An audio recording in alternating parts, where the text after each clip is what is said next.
Hello, and welcome to another video. Today we're going to be looking at a general strategic overview of how to win in the League of Legends game, where obviously you have the individual role stuff where you want to get a lead on every role, you want to use specific tactics and specific methods to get a lead on those roles, whatever else.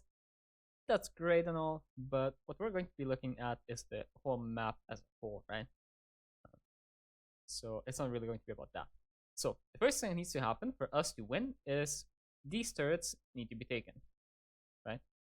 Maybe not all of them always. Sometimes you will see a situation where these turrets are taken and these two turrets are up, or the opposite may happen where the top side turrets are up and the bot side turrets are taken. That's fine and all. But generally, these three turrets will need to be taken, and it's going to be ideal if all of these turrets are taken, even when you're going to see these two turrets up or these two turrets up or something, or maybe even these two turrets up. You're still going to end up seeing that these two turrets get taken eventually in a large majority of the game anyway, the games. So then, what about after this? So these turrets are taken now, okay? So let's say that we took this, we took this, we took that. So let's draw a little X on these. Okay. So when the bot lane turret gets taken, we move the bot lane into the mid lane, and we try to take the mid lane turret through that. The bot lane should, in theory, have a lead from taking the turret, and also, if they took the turret, they should be stronger anyway than enemy bot lane. The mid laner usually should not be able to solo contest this unless he's maybe like a Xerath or something, then maybe he can. But in a general game, it's going to be more likely that he is not able to solo contest this, and it's more likely that the bot lane is going to be getting swapped into the mid lane, and when these two get swapped, this bot lane will end up losing the mid lane tower as well. That's a general pattern. In some cases, the bot lane can realize that this will happen. They can stay, or rather, the ADC can stay in the bot lane. The mid laner can stay in the mid lane if he's ranged. The support can go join the mid laner in the mid lane, and they can somehow resist losing the tower. That can also happen, but that's not really important for us. That's just a side note. Okay. In the opposite scenario, maybe the mid lane tower gets taken and the bot lane tower is up. What's going to happen is the mid laner is going to take this tower. Then with the jungler, they're going to play for vision and for also invades on this jungle. And once they get control of the vision and also the support, right? Once they get control of the vision and stuff, they're going to play to dive this, and to take these towers. So that's what you should be looking for. Top laner, same thing, kinda. Top laner takes tower. Top laner can roam into mid lane. Top laner can roam into bot lane, whatever, and take the other towers. Or he can play to invade or whatever else, right? The same idea on every role, kind of. The idea is basically just, I'm going to somehow impact taking the other towers. So now, these towers are down, right? What becomes the main objective now? This should probably be like 15 minutes into the game now, as these three towers are all down. The same thing happens also if you're on the other side of the map and you're taking these towers. It really is just mirrored. It does not matter. Okay. Now, our jungler, the jungler's job is now to prioritize taking the enemy's camps. If the jungler is refusing to do this, or he does not know that he should do this, or whatever else, then the ADC, the mid laner, the top laner, whatever, can also do this in some form, or some amount, let's say. Okay. So now, let's say that these camps have been taken. There is the option of taking our camps, which is probably the fallback option when the laners recall or whatever, and the jungler just wants gold or XP or something. Or maybe if we don't really need to do anything. But the problem is that, say that these towers are also down, right? So it's a more even game, where both sides took the towers. It becomes very hard to contest priority in any lane, really, if the jungler is doing something like this. So that's why, as a jungler, you don't want to be doing this when all the towers here are down. You don't want to be full clearing your own jungle, because that leaves your laners very susceptible to stuff happening. And even if they don't allow for that, they're not going to be able to contest prio, which means that the laners are going to be contesting, or rather, collecting the waves somewhere here. And when that happens, the enemy has free reign to take vision like this, and to also invade, and to take control of all the objectives, the neutrals, and then eventually your camps as well. Very bad. Don't like that. So as a jungler, it's not in your interest even to clear like that. It's in no one's interest, really. So, alright. When we get that out of the way, the new question is now, what are we gonna do next? Okay, very simple. We are going to be setting up vision on the side where the next objective is spawning. Let's say the next dragon is spawning as a support, as a jungler, even as any other role, right? As an ADC or something, you might want to like pink ward this bush or something. That could help you if you actually buy pink wards. Let's say, so you like do this, and then let's say that the support wards something like this, and then they ward something like this. Then they ward, let's say, like a pink ward like here, and then they get like a ward like here.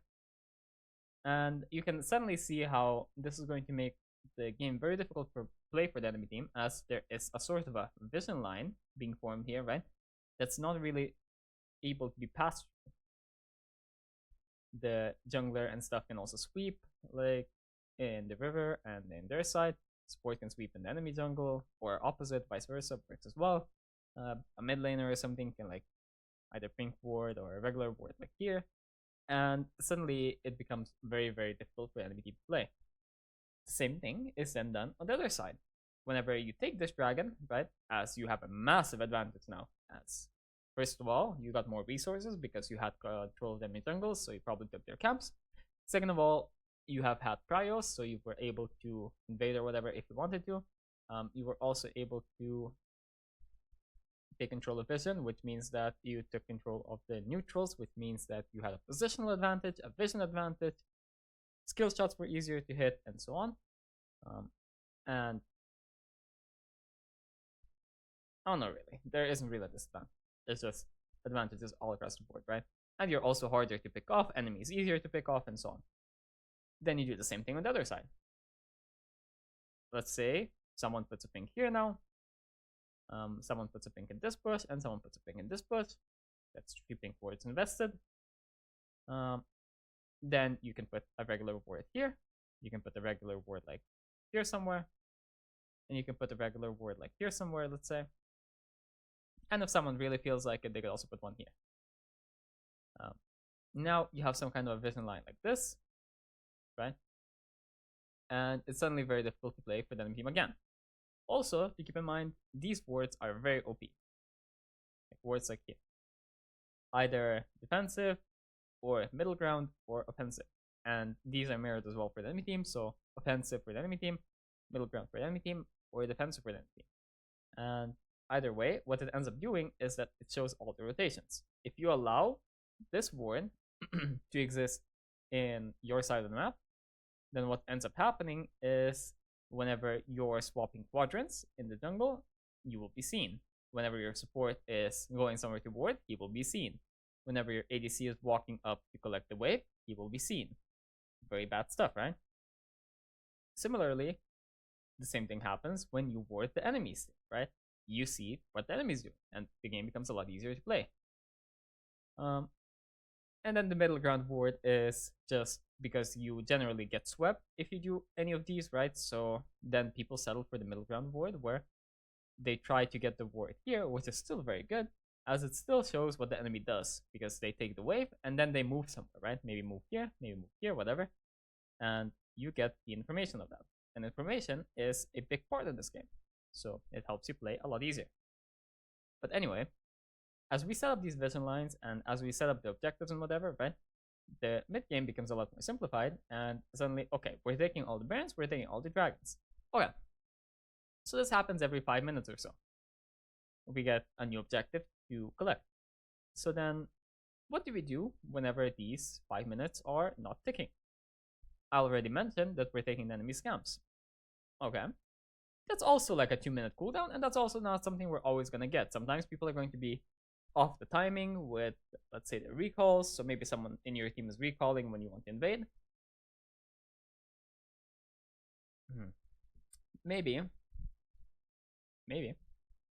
You're not actually able to invade because, I don't know, maybe someone has a lot of gold. Maybe someone has low HP.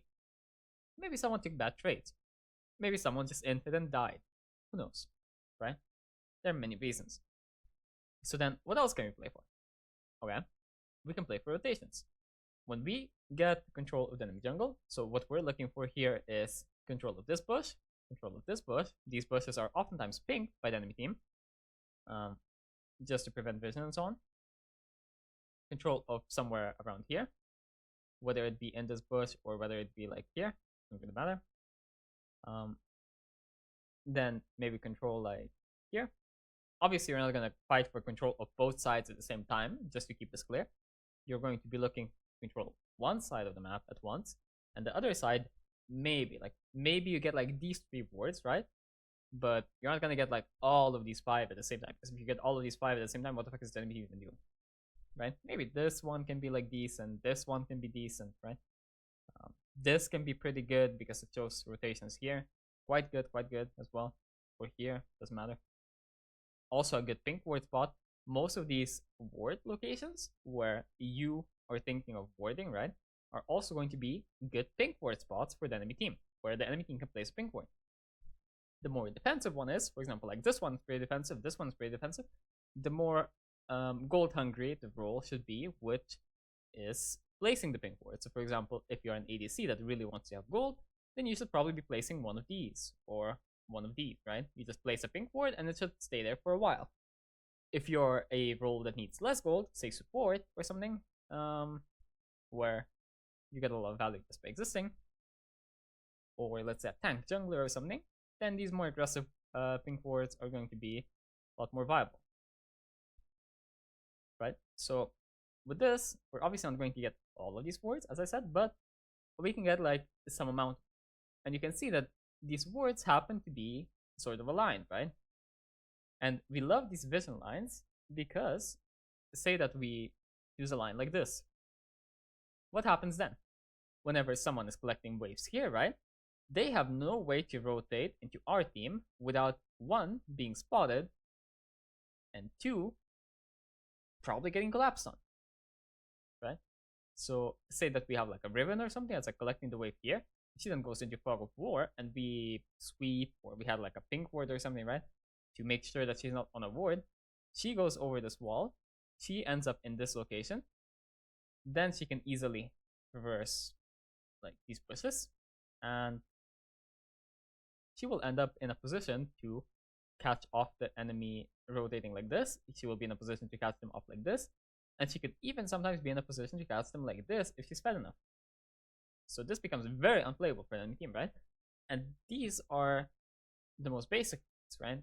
Then we have like these ones that are completely preventing the enemy team from rotating in any way. So let's say the enemy jungler, he needs to sweep this, because if he is playing on these wards and he doesn't have the sweeper, clears something, he tries to do something, instantly collapsed. Instantly, he just dies. The same thing if anyone else does that, like, I don't know, the support or something. And this pattern just keeps continuing.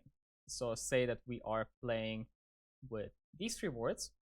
What ends up happening is that the enemy team needs to realize that, and they need to play like this, and they need to rotate like this. And this makes their rotations very long.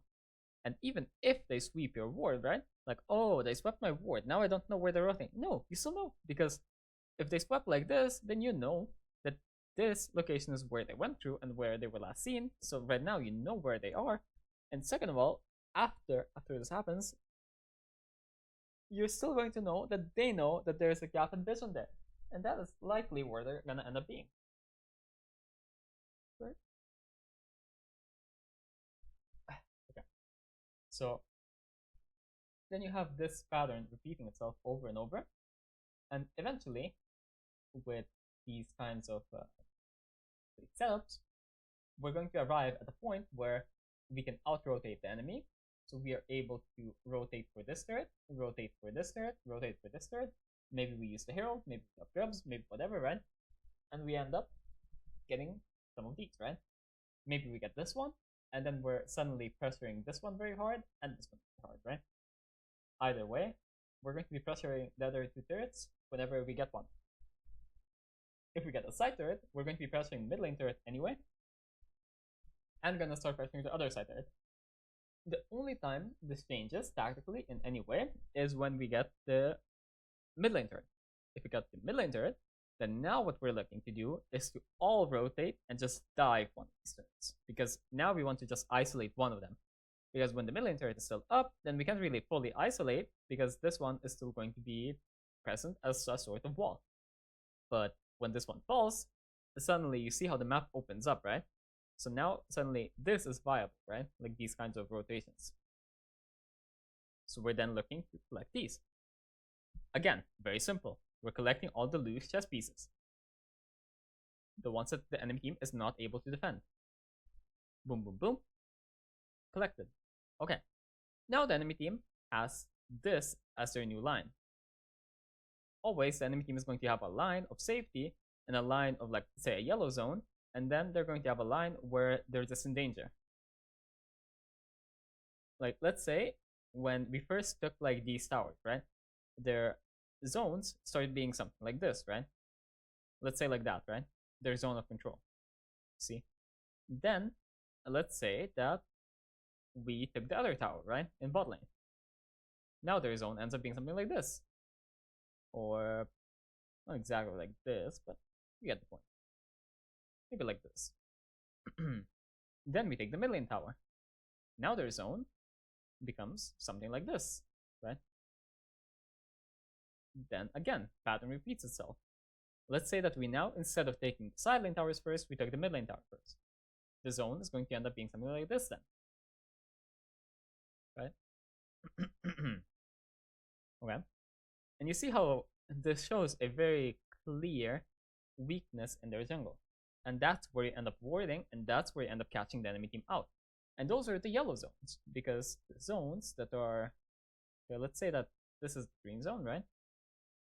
So let's say that we are looking at this situation that we just looked at, right? So let's say something like this. Okay. Let's say this is our green zone.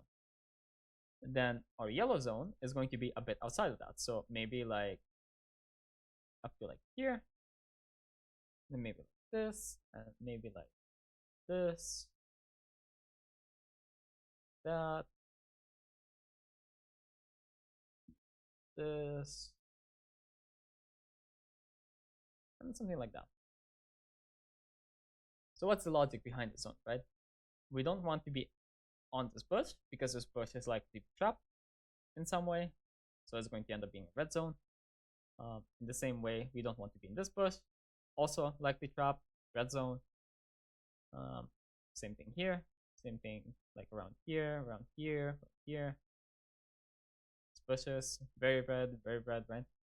And these yellow zones are going to be risky, but they're going to be zones we need to like go into anyway, so that we are able to keep some control over the game. If we don't enter these yellow zones, then it's going to be very difficult for us to keep control over the game if the enemy team is playing properly at all. And why is that? Because see that? Okay. So let's say we are always rotating like this, right? It's going to be very, very late, right? Because if we look at the distance we're traveling like this, and compare it to the distance we're traveling if we go from the wave, like let's say even that we're going like this, right? If we're instead going something like this, you can already see how much shorter this distance is, right? Like it's visibly shorter. Especially if you ping for it like this bush and something like this bush, right? Suddenly your yellow zone will extend even further. So let's say that your yellow zone can also encompass this, and suddenly you're able to walk even like this. And this is going to be the shortest path. And like that, you can get a massive advantage in time. And you need these small advantages in time. Well, I say they're massive, but I also say they're small, because if we just count the time that is actually passing, then the advantage is small, because the amount of time that passed is not a very high amount, right? It's not a very big number. But the advantage that we're actually getting from the time is big. Sorry. So then, what are we doing here? Once we get to this state where the base is basically our only green zone, and the rest of it is already yellow, it was very, very difficult to play, right? Because now suddenly the enemy team can set up traps anywhere, they can take all of our camps, and coincidentally, if you notice, a lot of these camps end up being in either yellow or red zones very quickly, right? And that's basically why the game is so simple to close out at higher levels. Because if everyone has a good understanding of this, then the game is very simple to close out, kind of. At some level. It's kind of like, let's say it's a graph, right, where the IQ graph, like, oh, well, the game is very difficult to close out because there are so many things to say, right? Like, it's like this guy. And there are so many things you can do. Then there's like the fucking average or above average fairly or whatever or whatever the meme is guy, right? Where he says, oh, well, the game actually is very simple to close out because you can do these things exactly that I'm describing in this video, right? Okay, cool. Amazing. But then you get to a higher level again, and you can say, oh, well, the game can be pretty hard to close out because, well, there are a lot of traps you can do, there are a lot of mind games and so on, right? There is still stuff you can do. Or, well, I don't know if very hard would be exactly the right way to put it, but it can be a lot more complicated than just, oh yeah, just take this, just take that, and so on. Because the play that I'm describing here, where you basically play it out like this, there are more minute details there. So for example, who is going to which lane, who is going to swap when, and so on, right? Like these things, they don't really matter for you. If you're below master, you shouldn't be really thinking about these things at all, actually.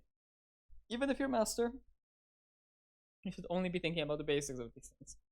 But what does happen is at a higher level, these things will end up mattering, right? And when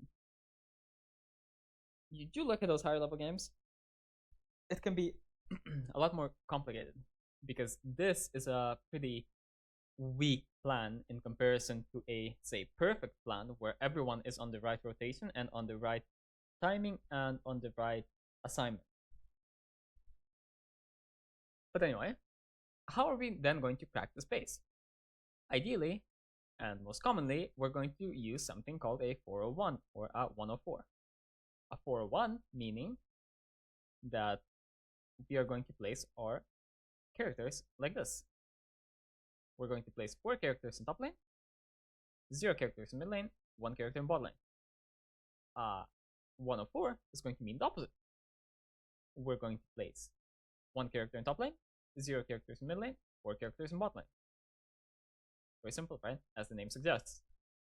We're also going to use the same thing when, for example, we are pushing the last mid lane tower or something, right? We're going to use something called a 104 or a 041, right? So we're going to put none here, 4 here, 1 here, or the opposite. 1 in top and 0 in bot. That can be an example. These things are going to be our methods, how we're going to actually crack these towers sometimes. Then maybe look for rotation. Maybe we will also play comps that are 1-3-1. So maybe we will have a mid laner, a top laner, and the jungler with the bot lane. Maybe something like that. Maybe we will have a comp where we're playing 1 guy in the side lane, 1 guy in the side lane, and then we play 2 guys in mid lane, and then 1 guy is just roaming around and helping wherever. There can be quite a few variations of this, which is going to depend largely on champions, but we don't need to overcomplicate it, and we should just simplify it as much as possible. The loose tower is the one we're going for. We're going to be playing with the people that want to do that usually, right? Unless we're a top laner, then we're going to do the opposite, but we're still going to shot call for our team what to do, and we're going to go side lane, we're going to push it out, and then we're going to rotate, as I described before.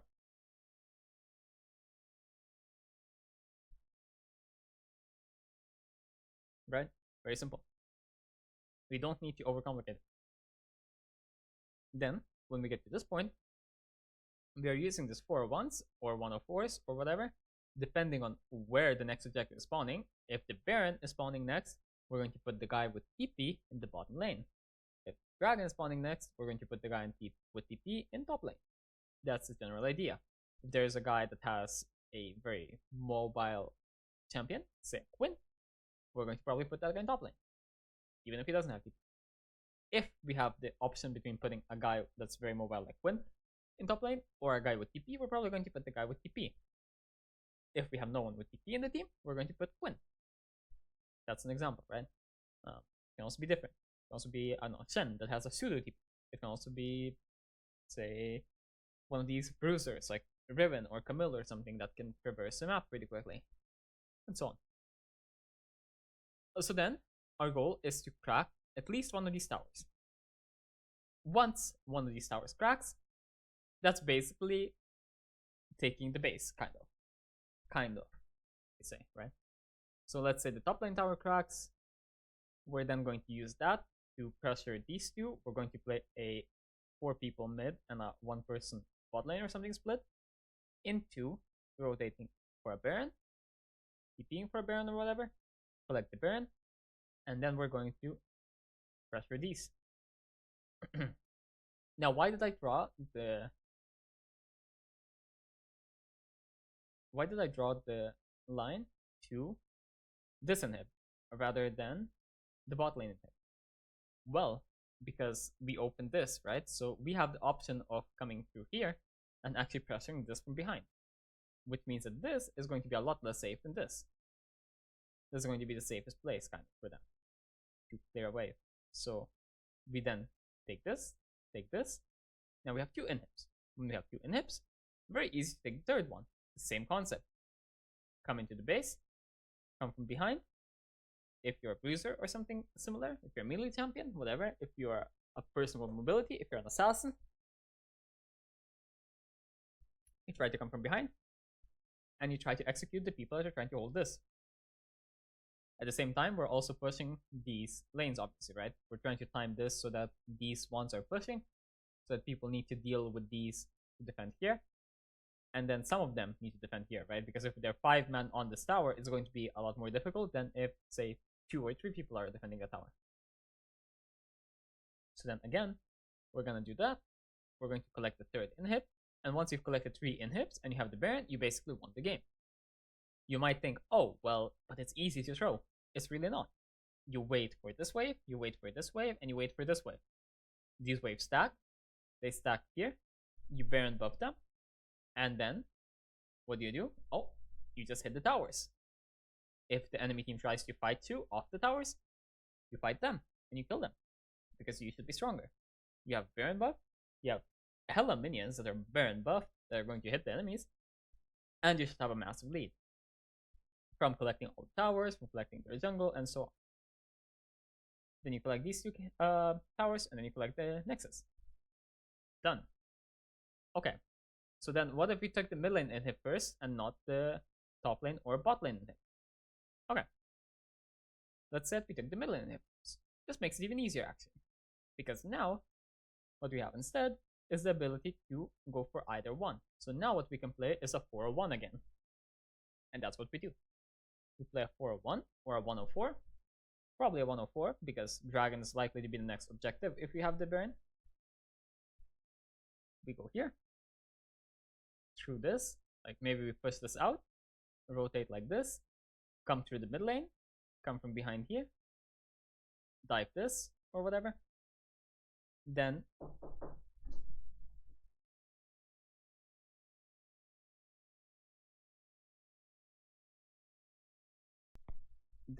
we finish off by taking these, and we have the same pattern. Again, mid lane inhib down, other side inhib down, take the last inhib, take this, and end the game. So if you pay attention to the things that were said in this video, you notice a pattern very easily where it's really the same things done over and over, but in a different order, depending on whatever was allowed by the enemy team. Because if you have space and you have vision and you have an advantage, you're able to push that. The enemy team, unless you make a mistake, is not able to punish it. Unless you make a mistake. You obviously might make mistakes, probably will, but that's on them to find it, and on you to, well, minimized, right? Um, but the key point is that we will always have some kind of advantage and some kind of opening where we can play for something. And when we keep playing for things that we are focused on, and we are very simply focused on, okay, we take this, we take that, we take that, we take this next, we take this next, right? We just have like mini missions. We set up the missions properly, we follow the steps. It's going to be very simple to climb to a certain elo bracket where people are going to start challenging that because they're going to realize what we're trying to do. But if you're below master, then this will never ever happen because the enemy team will not understand how to end the game, which means they do not understand what you're trying to do, which means that whatever you're trying to do is really open. And with that, one second. With that, you're going to be able to finish up most of your games. And these patterns are going to keep repeating over and over and over and over again every single game, every single season, in the same way basically, because this game has not really changed a long time. The map has changed, but nothing really changed. The only thing that really changed is like some ward spots and some places like people can tease you or something, some jungle pathing early on. But after 15 minutes, nothing really changed. It's just like, okay, well, I can ward in some different places. That's about it. Maybe you get elemental maps. Okay. Well, does this map change anything for us? Not really. There's going to be more bushes that are going to like maybe change up the ward spots a tiny bit. Is this map going to change anything for us? No, rotations are just going to be faster, which means that these yellow zones are going to be even more important. Okay. The next one. Mountain. Okay, this one could change some stuff, right? So for example, now we have the ability to either trap from here or trap from here or trap from here, right? So in each part of this mountain terrain, we are able to trap. And that's pretty interesting if you're interested in utilizing that. Proper vision control will give you the advantage on this anyway, as you are likely to be warding here anyway, so if they try to trap here, they're going to be trapping themselves kind of half the time. But it could be something. This Infernal Dragon map, this one actually simplifies the game generally because it opens it up more, so nothing really with this one. The Hextech Gate, okay, this one, okay, sometimes you will have something like maybe they sneak in here, they hack the gate over, and they maybe like sneak away some camps or something. Realistically, that's gonna be the main thing that changes with this gate, but nothing really changes in your game. The Schemtech thing, also not really changing much of anything. What is this? Oh yeah, the Barons. These Barons can change up like a tiny bit of how you want to play, because with this Baron, this little wall, right, is going to make it so if you ward behind this wall, it's gonna give you around here, let's say. If you ward like here, this is going to give you like the optimal vision kind of.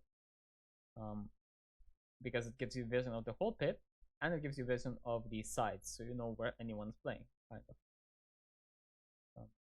On this Baron, it's going to be a bit different, right? Like you could ward like this again, and it kind of does give you pretty good vision, but the ward is likely to be contested on the other Baron, and on this one as well, right?